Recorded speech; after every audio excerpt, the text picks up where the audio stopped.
And here it is, Segedunum, the most easterly fort on Hadrian's Wall, and where my Hadrian's Wall trail adventure starts. It's about 8:30 in the morning, so the museum itself hasn't opened yet.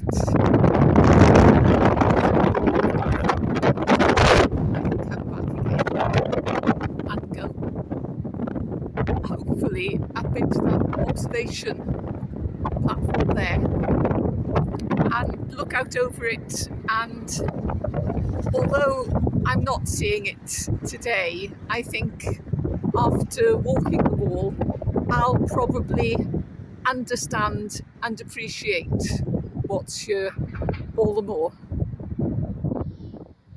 And this is where I've got to say, I hope there's something like this over in Bowness on Solway. I haven't walked the wall yet, but I'm going to start walking the wall today, day one.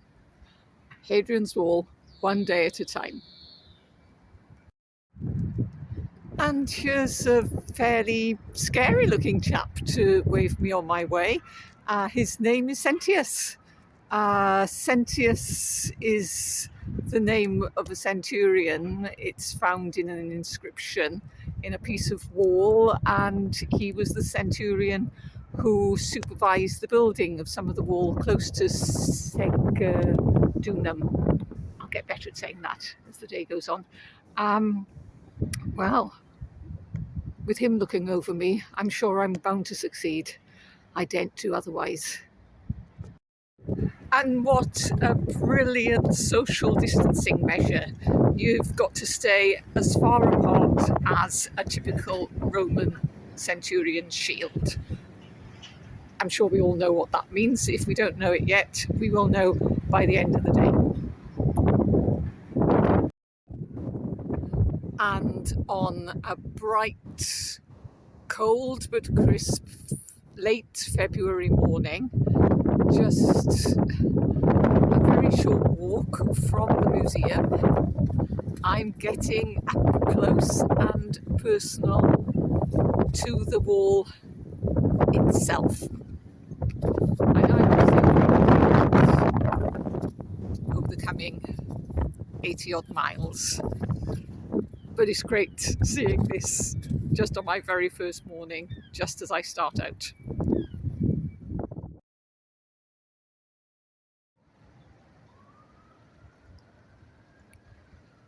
I'm using the Trailblazer book to help me plan and walk this trail. And admittedly, my copy's well out of date. It's the second edition, and I think we're now on the fourth. But one reason we didn't walk this section all those years ago was because it described it as fairly uninviting through old industrial areas and housing estates where walkers had reported having some abuse and threatening behaviour from local kids. But actually, it's been a lovely morning. I'm walking back because there's a jogger going past me. There he goes.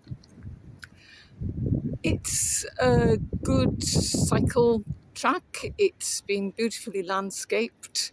Sometimes frustrating because you can't see the industrial stuff that's going on alongside the river. But I'm enjoying it. It's no hardship at all walking this. I'll prefer it when I'm out on the big, wide, open moors, but I don't mind this. This is a nice way to start the day. One reason for walking from west to east is that you have the prevailing winds on your back helping you along, whereas walking east to west, you're walking into the wind. And today's a beautiful sunny day, and today's walk is a nice, easy gentle walk along the river mainly. But the wind's quite a battle to walk into. This is a sign of things to come.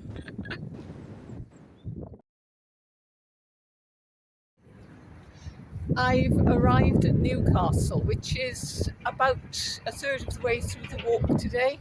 And I had a great morning. I think things must have changed quite a bit since that Trailblazer book I'm reading was first written about 15, possibly 20 years ago. Lovely walk, lovely scenery, met some great people along the way, joggers, cyclists, walkers, and a fisherman who said he never caught anything, but it's a nice place. So I've got the Baltic behind me. I've reached that stretch in Newcastle where you've got bridges and you've got the Sage, Gateshead, not Newcastle, not Liverpool either. Not Newcastle, no, the Sage is in Gateshead. Great place to go. And I'm going to stop and have a bit of a break here because I had an early start this morning, and then I'll get on my way again.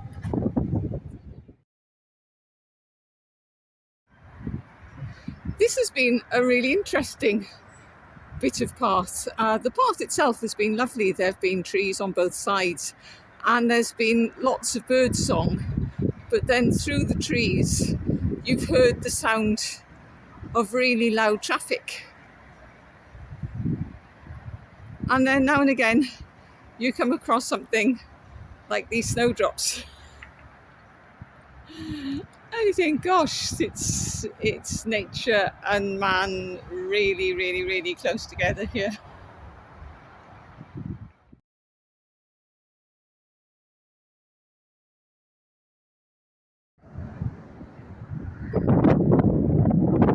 My father was a miner. Those were my uncles, my grandfather, and everyone else who lived around us. I'm not that far away from home, really, am I?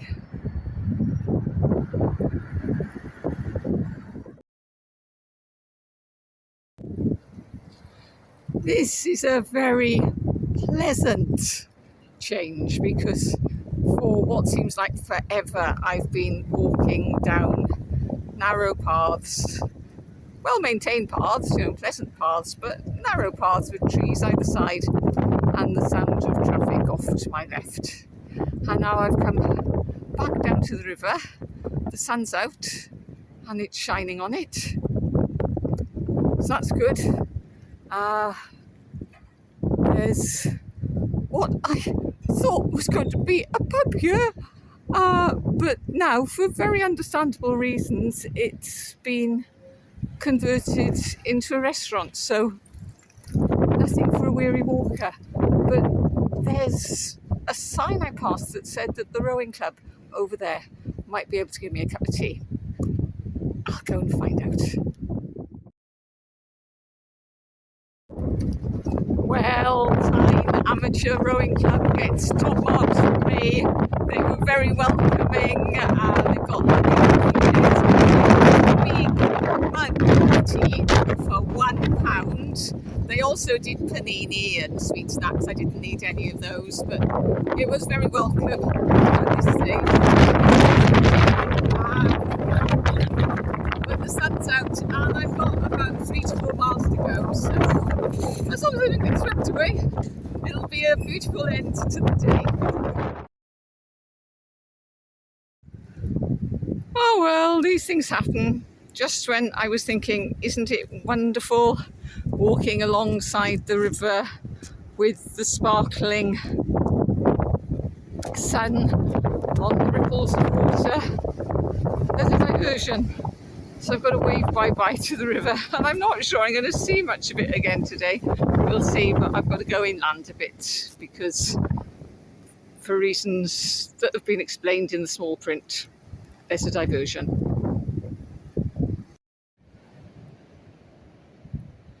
But walking away from the river gives me a chance to look around a bit more and to see how green everything is now. It's only my first day, but I've I think I can be confident I've walked out of the city, and from now on I'll be in green landscapes. It's been perfectly flat all day, hardly a bump. But I've been looking over to my right and I can see that up there is Hadrian on the wall, which is definitely up a bit from where I am. So that'll be a fun way to finish the day, won't it?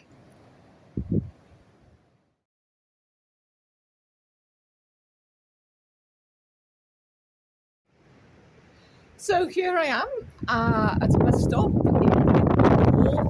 on my way home after the first day of my Hadrian's Wall adventure. And it's been great. I've enjoyed it. You know, like, it's not the sort of walking I normally do, but I've loved the bits along the river. I'm going to be going home and looking up my bird books, because I've been looking at things thinking, oh, what is that bird with the long beak and the long legs? It's not an egret. It's not a heron. It's not an oyster catcher. What is it? I know the name of it. But I've forgotten the name of it. Yeah, so lots of that. And the sun's been out a lot of the time. It's been very windy, but it's been great. Heading on the wall, according to my Trailblazer guide, has a significant chunk of wall, and I've looked around and I can't find it. The information board in the village shows me where the church is, it shows me where the pub is, where I've just been, and it shows me where the Women's Institute Hall is, but it doesn't say anything about the wall. So when I come back next time, I'll have a last hunt around to see if I can do it. I haven't seen anything of the wall really since I left Wall's End, but the influence of the Romans has been there. You know, like when I saw that memorial to the miners who'd been killed, I remembered, and I think this is right, that the Romans were the first to mine coal. And so all this industry and the industrial heritage that I've been passing, it's all very much something that's run off from the work that they did all those centuries ago. I don't know, perhaps my history's not a bit bad, but I like to think that. I like to think that the Romans are still here, even if we can't see much of the wall. The Saxons nicked it all. They used it to build St. Bede's Place in Jarrow and that huge church in Hexham, the Abbey in Hexham, didn't they? Yes, they all took it. But the Romans are still here. The Romans are still here. They'll be walking alongside me for the other 80-odd miles, 70-odd miles that I now have to go. So until next time, bye-bye.